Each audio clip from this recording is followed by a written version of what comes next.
আসসালামু আলাইকুম। আজকে পড়ে শোনাব হুমায়ুন আহমেদ স্যারের লেখা আসমানীরা তিন বোন উপন্যাসের ৫ নম্বর পর্ব। মনু নদীর তীরে মাঝারি আকৃতির একটা লঞ্চ বাঁধা আছে।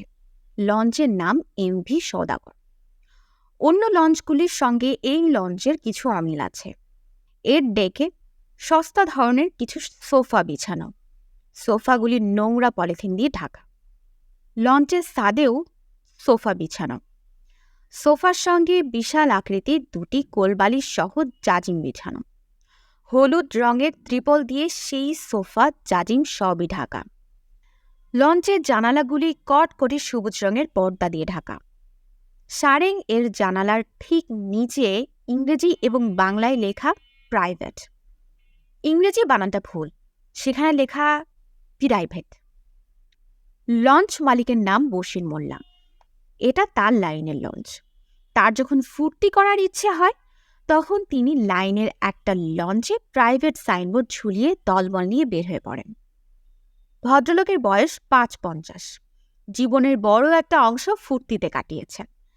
চেহারায় ফুর্তির স্থায়ী ছাপ পড়ে গেছে। ইবাদত নগরে তিনি এসেছিলেন মনু নদীর ব্রিজ বানানো দেখতে। লোকমুখে শুনেছিলেন দেখার মতো দৃশ্য, বিরাট হুলস্থুল। স্বচক্ষে দেখে তিনি মর্মাহত। নদীতে পাইলিং করা হচ্ছে। ধুমধাম ধুপুস ধাপুস শব্দ। কিছুক্ষণের মধ্যেই তার মাথা ধরে গেল। তিনি বিড়বিড় করে বললেন, শুয়োরের বাচ্চারা কি শুরু করেছে? তার নির্দেশে লঞ্চ অতি দ্রুত সরিয়ে এমন জায়গায় নেওয়া হলো যেখানে শব্দ আসে না। সেটা আরেক যন্ত্রণা। লোকালয়ের বাইরের এক জায়গা। গাছ গাছালিতে ভরা নদীর পাড়। রাজ্যের পাখি গাছে গাছে কিচমিচ করছে। এদের ক্যাচক্যাচানি পাইলিংয়ের শব্দের মতোই যন্ত্রণাদায়ক। পাখিদের ক্যাচক্যাচানি বন্ধ করার জন্য তার নির্দেশে কয়েকবার ফাঁকা ফায়ার করা হয়েছে। বশির মোল্লার লাইসেন্স করা ২টি বন্দুক আছে। একটা বিলাতি উইন্স কোম্পানির, আরেকটা জামদানির ২ নলা বন্দুক। বিনা লাইসেন্সের একটা পিস্তলও আছে। পিস্তলটা থাকে তার বালিশের নিচে। ইবাদত নগরে এসে তিনি ভয়ঙ্কর বিরক্ত হয়েছিলেন। সার্কাস দেখার পর তার বিরক্তি পুরোপুরি চলে গেছে। সার্কাসের ৩টি মেয়েকেই তার পছন্দ হয়েছে। সবচেয়ে বেশি পছন্দ হয়েছে ছোটটিকে। মেয়েটির বিষয়ে কী করা যায় সেটা ঠিক করার জন্য তিনি সার্কাস কোম্পানির ম্যানেজারকে খবর পাঠিয়েছেন। ম্যানেজার সঙ্গে সঙ্গে এসেছে। এটা ভালো লক্ষণ। বশির মোল্লা মোটামুটি নিশ্চিত যে থানায় পানায় করে বেশি সময় নষ্ট করতে হবে না। অল্প সময়ে কার্যোদ্ধার হবে। তিনি জীবনে নানান ধরনের মেয়েদের সঙ্গে ফুর্তি ফাট্টা করেছেন। সার্কাসের কোনো মেয়ের সঙ্গে করা হয় না। দড়ির উপর যে মেয়ে নাচানাচি করে সে আর 10টা মেয়ের মতো হবে না, এটা নিশ্চিত। ফুর্তির নতুন বিষয় মাথায় আসার পর থেকে বশির মোল্লার ভালো লাগছে। পাখির ক্যাচক্যাচানিও এখন আর তত খারাপ লাগছে না। সার্কাস বিষয়ে সম্পূর্ণ অন্য এক ধরনের চিন্তা তার মাথায় চলে এসেছে। তিনি তার শরীরে উত্তেজনা অনুভব করছেন। আপনার সার্কাসের ম্যানেজার? জি। ঘোড়া নিয়ে রং তামাশা করেন আপনি? জি। সত্যি সত্যি ঘোড়াকে বিবাহ করছেন?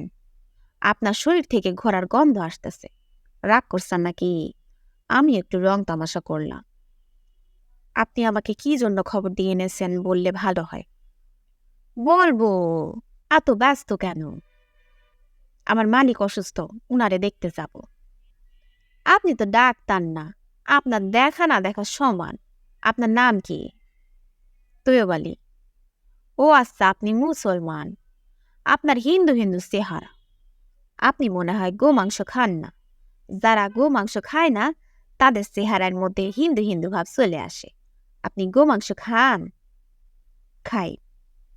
আরো বেশি করে খাবেন। মদ্যপান করেন? জি না। মদ্যপান করেন না কি জন্যে? ধর্মীয় কারণে? অভ্যাস নেই। অভ্যাস না থাকলে অভ্যাস করতে হয়। জন্ম থেকে কেউ অভ্যাস নিয়ে আসে না। ছেলেমেয়ের সঙ্গে বিছানায় যাওয়ার অভ্যাস আমাদের থাকে না, পরে অভ্যাস হয়।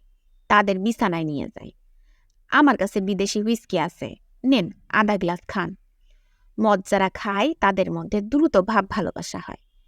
আপনার সঙ্গে দ্রুত ভাব ভালোবাসা হওয়া দরকার। কেন? আপনার সার্কাসটা আমি কিনে নিতে চাই। নগদ টাকায় কিনব।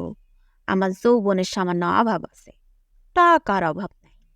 ভাটি অঞ্চলে আমার 7টা জলমহল আছে।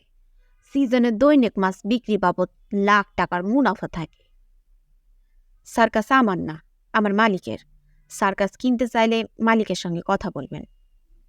ব্যবসা নিয়ে আমি বেশি লোকের সঙ্গে কথা বলি না, 1-2 জনের সঙ্গে কথা বলি।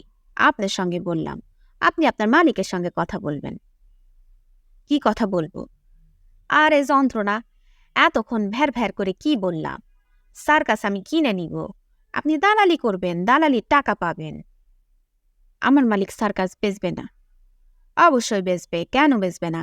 ভালো দাম দিলেই বেচবে। ধরেন আপনার একটা শার্ট আছে, শার্টের দাম 200 টাকা। আমি যদি বলি আমি 2000 টাকা দিব, আপনার পুরনো শার্ট আমার কাছে বেচে দেন, আপনি বেচবেন না? আমার শখের শার্ট হলে আমি বেচব না। তখন আমি বলবো 20,000 টাকা দিব। 200 টাকা দামের শার্ট আমি দিব 20,000 টাকা। এখন তো বেচবেন। ব্যবসা বাণিজ্যের লাইনে কথা বলেন, ভাবের লাইনে না। ব্যবসা বাণিজ্যে ভাব চলে না। সার্কাসের দল নিয়ে আপনি কি করবেন? কি করব সেটা আমার বিবেচনা। আমার নিজের একটা যাত্রার দল আছে, নাম সুন্দরী অপেরা। তারা নিজের মনে সারা দেশে পাট গায়। কি টাকা পায় কি পায় না এ নিয়ে আমি ভাবি না। যাত্রা দল আমি যেভাবে কিনছি সার্কাসও সেইভাবে কিনব। যাত্রার দল কেন কিনছিলাম বলবো? বলুন। সুন্দরী অপেরার একটা পালা দেখে মন উদাস হয়েছিল। যে মেয়েটা নায়িকার বোন করেছিল সে ছিল সাক্ষাৎ বিউটি। তার নাম হেনা। মাঝে মাঝে আমার মন যদি উদাস হয় তখন খবর দেয়া যাত্রার দল নিজের কাছে নিয়ে আসে। হেনারে বলি পাট গাইয়া শোনাও, সে পাট গায়। সার্কাস কিনতে যাচ্ছেন কেন? সার্কাসের কাউকে মনে ধরছে? দড়ির খেলা যে দেখাইছে এদের প্রত্যেকটারে মনে ধরছে, বিশেষ করে ছোটটারে। আচ্ছা, ছোট মেয়েটার নাম নাকি পয়সা, এটা কি সত্য? হ্যাঁ সত্য। পয়সা যার নাম সে তো থাকবে আমার সাথে। টাকা পয়সা বশির মোল্লার কাছে না থাকলে কার কাছে থাকবে বলেন? স্যার আমি আজ উঠি।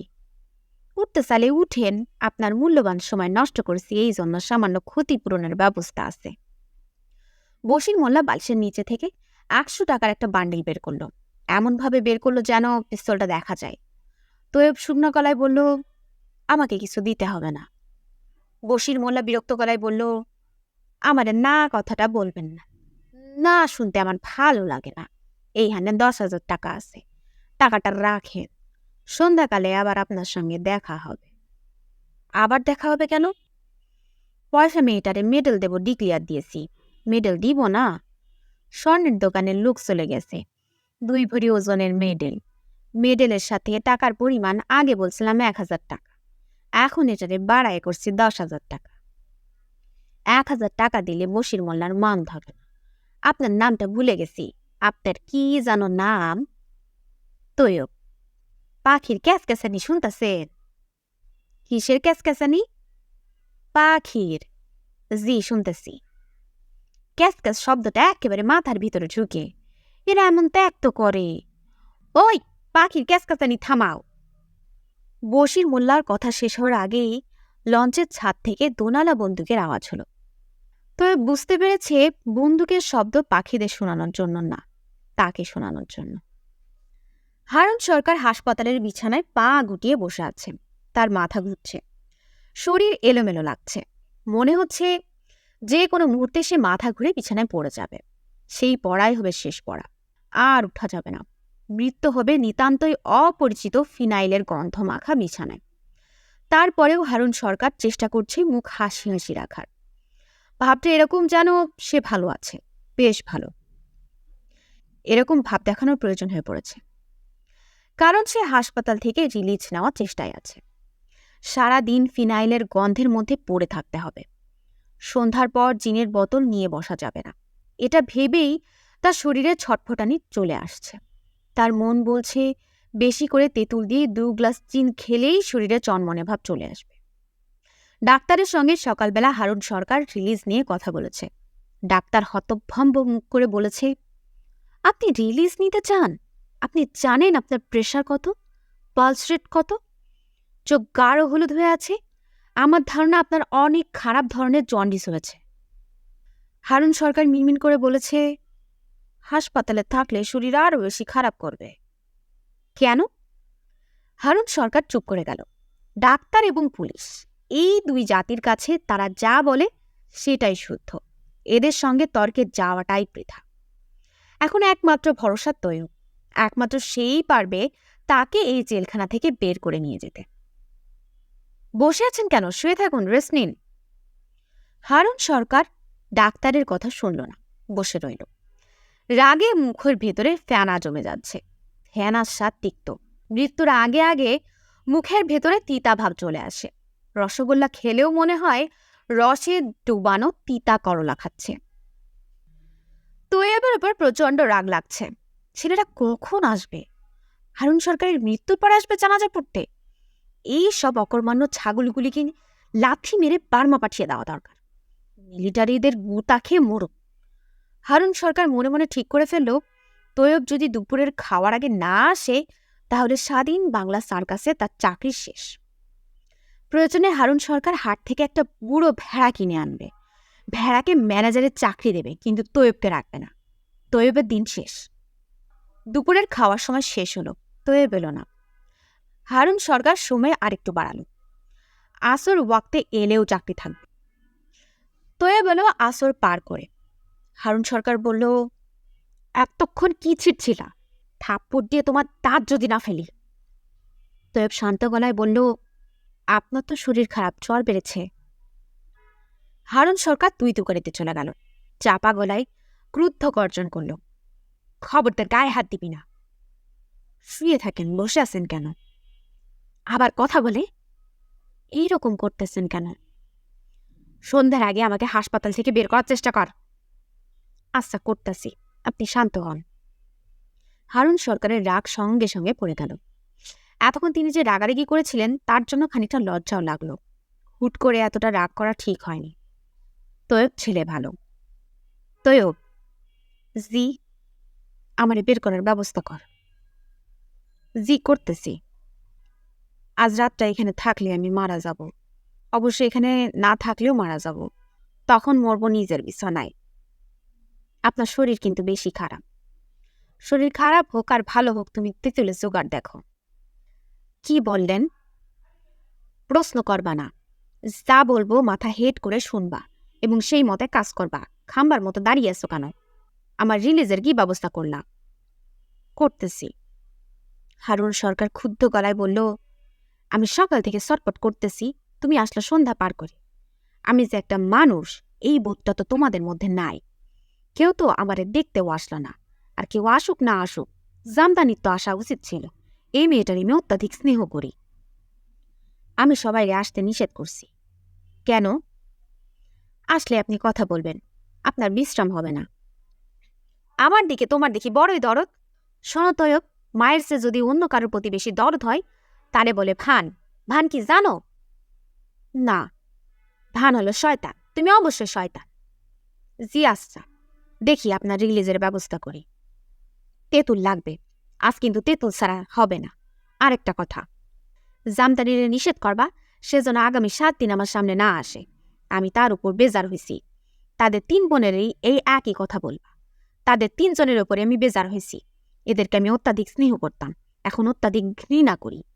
আমার সবই বেশি বেশি। আমার স্নেহ যেমন বেশি, ঘৃণাও বেশি।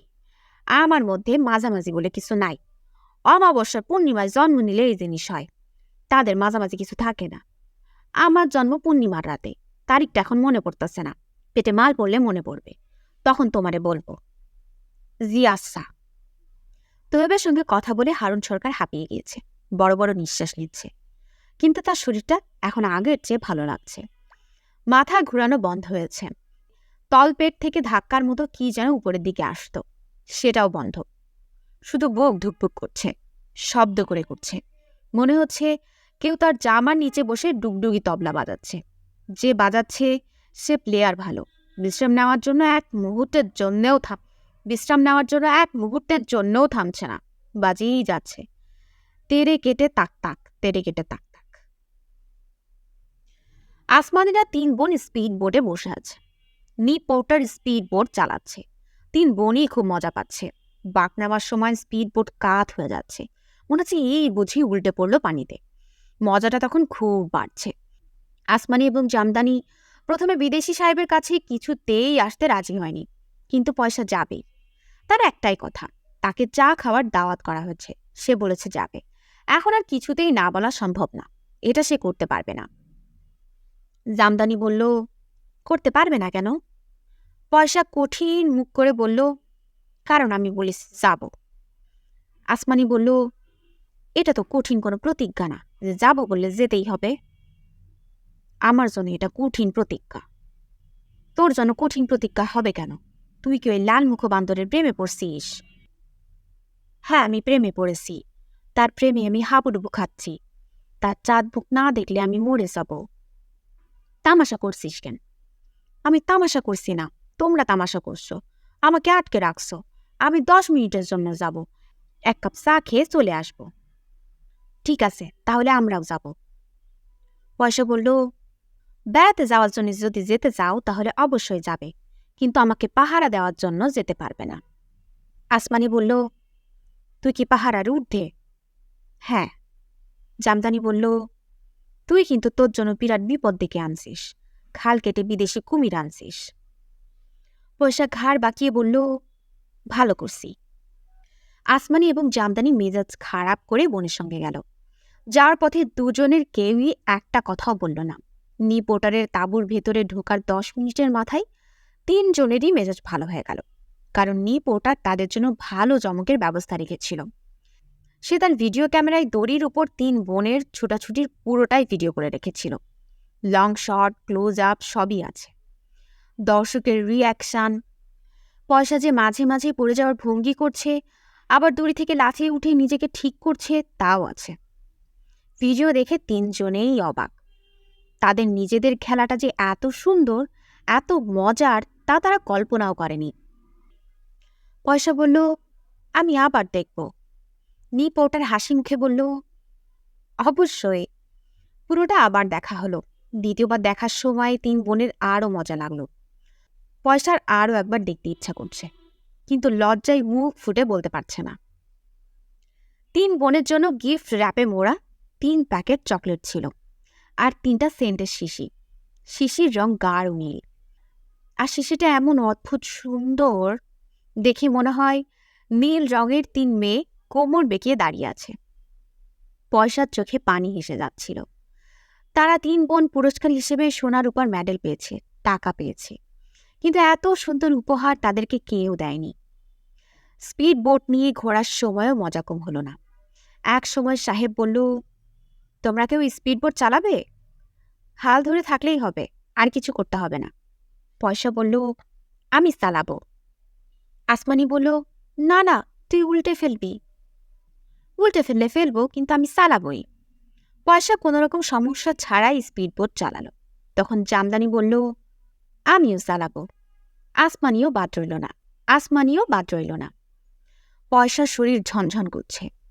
কিছুতেই সে বুঝে উঠতে পারছে না তার এত আনন্দ কেন হচ্ছে। খুব বেশি আনন্দ হলে তার শরীর টলমল করতে থাকে, তখন খুব সমস্যা হয়। দড়ির উপর ঠিকঠাক পা পড়ে না, ব্যালেন্সে খুব অসুবিধা হয়। আজ অবশ্যই অসুবিধা হবে, এবং আরেকটা ব্যাপার হবে, রাতে 1 ফোঁটা ঘুম হবে না। পয়সারের ব্যাপারটা মাঝে মাঝেই হয়। সারা রাত 1 ফোঁটা ঘুম আসে না। হারুন সরকারের মনে হচ্ছে তার শরীর পুরোপুরি সেরে গেছে। দুর্বল ভাবটা আছে, বুকের ধুকধুকানিটাও আছে।